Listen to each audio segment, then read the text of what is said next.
নিজৰ ওপৰত খং উঠে, ক'ৰবাত হাৰি আহিলে ক'ৰবাত কিবা এটা খং উঠে, কিবা এটা পৰিকল্পনা কৰিছিলো পৰিকল্পনা শেষ কৰিবলৈ তেতিয়া নিজৰ ওপৰত খং উঠে। নিজৰ ওপৰত খংটো নাইকিয়া কৰিবলৈ সদায় অকণমান সময় থিয় হৈ নিজৰ ভৰিৰ বুঢ়া আঙুলিলে চাব লাগে। মই ক'লো মনোবিজ্ঞানে কওঁ, কেতিয়াবা একোজন মানুহে বস্তু বনাই থাকে। তোমালোকে ধৰক ছবি এখন আঁকি আছা, ছবিখন আঁকি ছবিখন সম্পূৰ্ণ হৈ উঠাকে তোমাৰ খং উঠি ফালি পেলাই দিলে, তোমাৰ নিজৰ ওপৰত খং উঠিছে। কোনোবা এজন মানুহে কিবা এটা বস্তু সাজি শেষ কৰিব পৰা নাই, তেনেকুৱা আমাৰ নিজৰ দেউতাৰ ক্ষেত্ৰত দেখিছো, আজি নবনাই যা বুলি কাটি কুটি পেলাই দিয়ে, আকৌ বনাব। গতিকে নিজৰ ওপৰত খং উঠিলে ভৰিৰ তললে চাব লাগে, বুঢ়া আঙুলিলে খং কৰিব লাগে।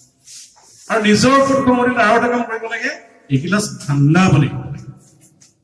সেই ঠাণ্ডা পানী যেতিয়া আমাৰ শৰীৰৰ অভ্যন্তৰলৈ গুচি যাব, আমাৰ গৰম হৈ উঠা তেজ, খং উঠিলে তেজ গৰম হয়।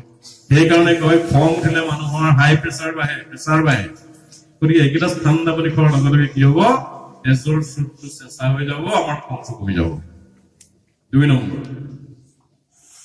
3 নম্বৰ কলো যে চাৰিওফালৰ সেউজীয়া পৃথিৱীখনলৈ চাব লাগে, কিমান উদাৰভাৱে উদাত্ত সৃষ্টি সেউজীয়া পৃথিৱীখনে আমাক সিটো বস্তু দি আছে। এজোপা গছ মানুহে কাটি পেলাইছে, কিন্তু পৃথিৱীখনে বা সেই গছজোপাই তাত অসন্তোষ নাই কৰা, আকৌ এটা পুলি ওলাই আহিছে।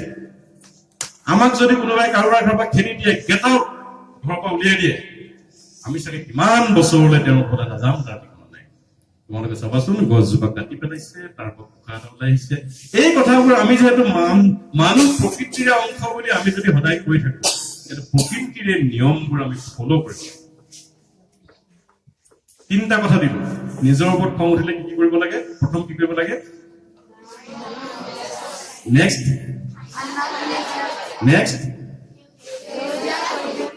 সঁচাকে যদি কেতিয়াবা খং উঠে তেতিয়া এই কামটো কৰিবা।